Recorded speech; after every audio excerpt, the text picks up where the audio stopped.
This message follows what we shared in our last video about God confirming your spouse, but there's a deeper layer you need to hear. They've been on your heart for weeks, maybe months, maybe years. No matter how much you try to push it away, the thought of them keeps coming back. You've prayed, you've asked God to take it away if it's not His will, but instead of fading, the feeling grows stronger. And here's what most people don't realize. When God truly puts someone on your heart, there are signs that will never stop until the two of you are where He wants you to be.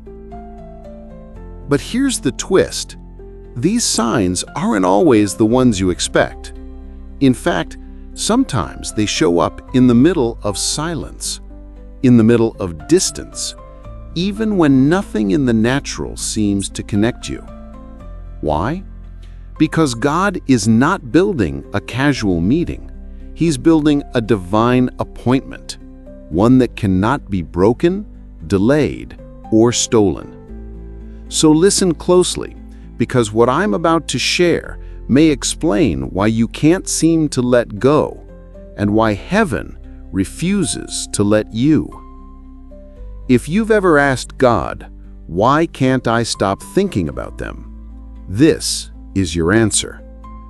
And before we go deeper, make sure you subscribe so you never miss a word that could confirm what God is already showing you. Now, let's go deeper. The first sign is the persistence of the thought. Not just a fleeting memory, but a constant presence that feels alive. You wake up with them on your mind. You go about your day, and their name drops into your spirit without warning. At night, you dream, sometimes about them, sometimes about a future you can't explain. This isn't an obsession of the flesh.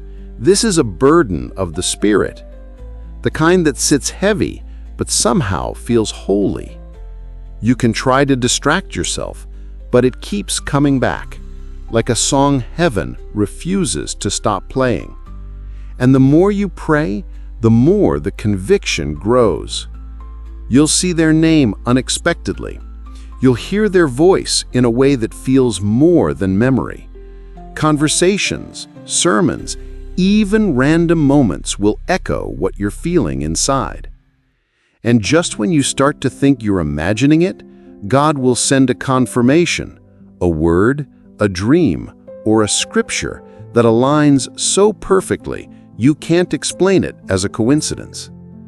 But here's the part that will shake you. Sometimes God will keep you apart for a season, not because the connection is wrong, but because the preparation isn't finished. You are being shaped for the role you'll play in their life, and they are being shaped for the role they will play in yours.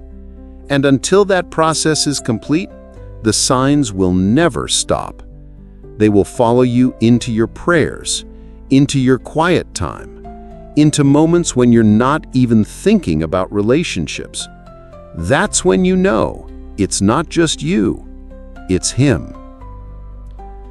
The second sign is spiritual alignment. God begins to mold your desires in ways that fit the calling of this person's life. You start craving the same things they crave, not because you're copying them, but because the Spirit is aligning your hearts in the unseen.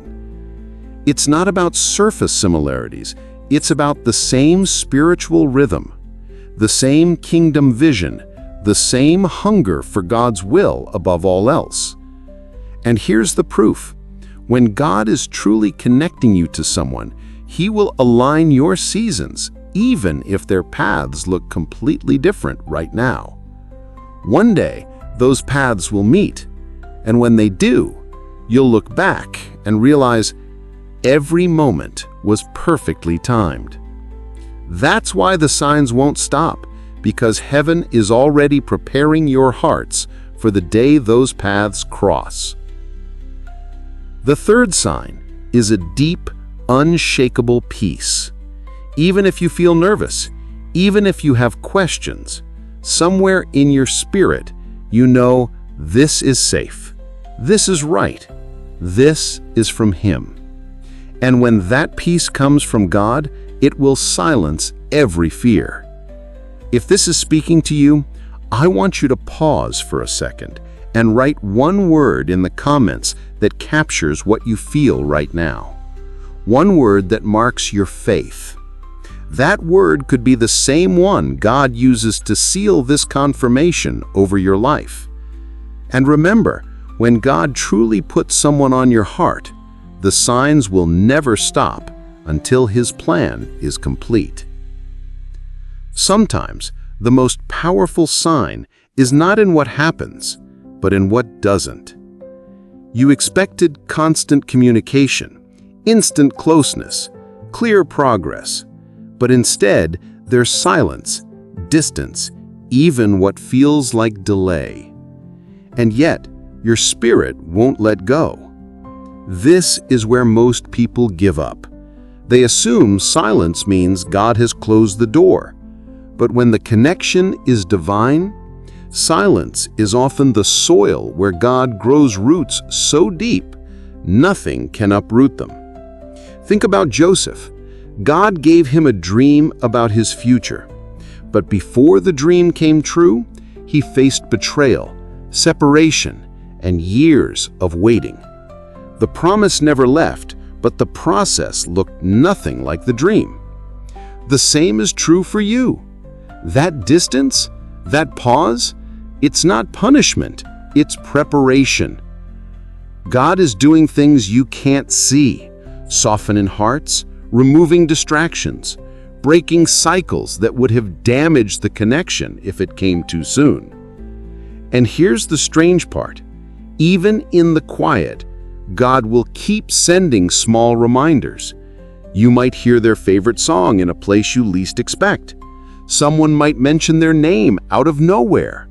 A scripture you read might speak directly to their situation. These aren't accidents. These are whispers from heaven, reminding you the story isn't over. And just when you start doubting, you'll feel it again, that stirring in your spirit, that nudge to pray for them. You don't know why, but you can't shake it. You lift their name before God, not knowing if they're struggling or celebrating, but trusting that your prayer is right on time. This is another sign.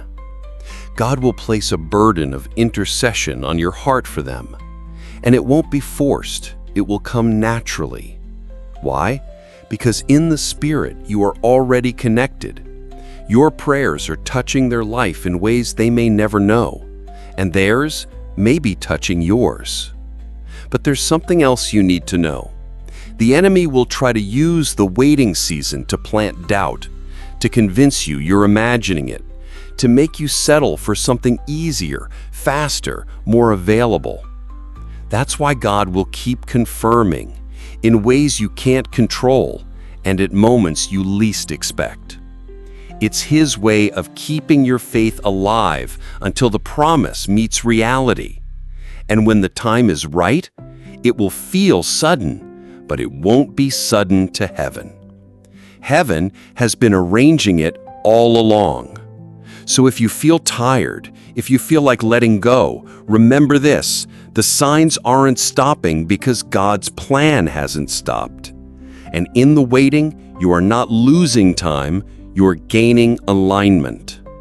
If that speaks to you, take a moment and comment the word alignment below. Let it be your declaration that you trust His timing over your own. Because when the right moment comes, nothing will keep you apart. There will come a day when the waiting ends, when the wondering ends, when the questions that have kept you awake at night will be answered in one single moment. It may happen in a place you didn't expect. It may begin with a conversation so ordinary, yet feels so supernatural, you'll know instantly this is it. And on that day, you will realize every delay was necessary. Every unanswered prayer was actually answered in a better way. Every season of silence was filled with God's voice working behind the scenes. But until that day comes, the signs will keep showing up. Sometimes they will come as peace that doesn't make sense. Other times as a pull you can't explain. And there will be moments when the signs feel so overwhelming that you'll wonder if you can keep holding on. That's when you need to remember this. You are not holding on to them. You are holding on to Him. Because if God put this person on your heart, He's not asking you to make it happen. He's asking you to trust Him to make it happen. And the beauty of God's timing is this. When it comes, it will feel both sudden and inevitable. Like it was always meant to be. Imagine the moment. You lock eyes with them, and every memory of the waiting turns into gratitude. Every tear turns into joy. Every prayer turns into a living answer standing right in front of you. That's the moment God has been preparing you for. But here's the key. Don't waste this season just waiting for them. Let God make you ready for them. Because He's not just giving you a person, He's giving you a purpose, a partnership that will carry His kingdom forward. So keep your spirit open, keep your faith alive, and keep your heart surrendered. Because the same God who placed them on your heart is the same God who will bring you together at the exact moment He knows is right. If you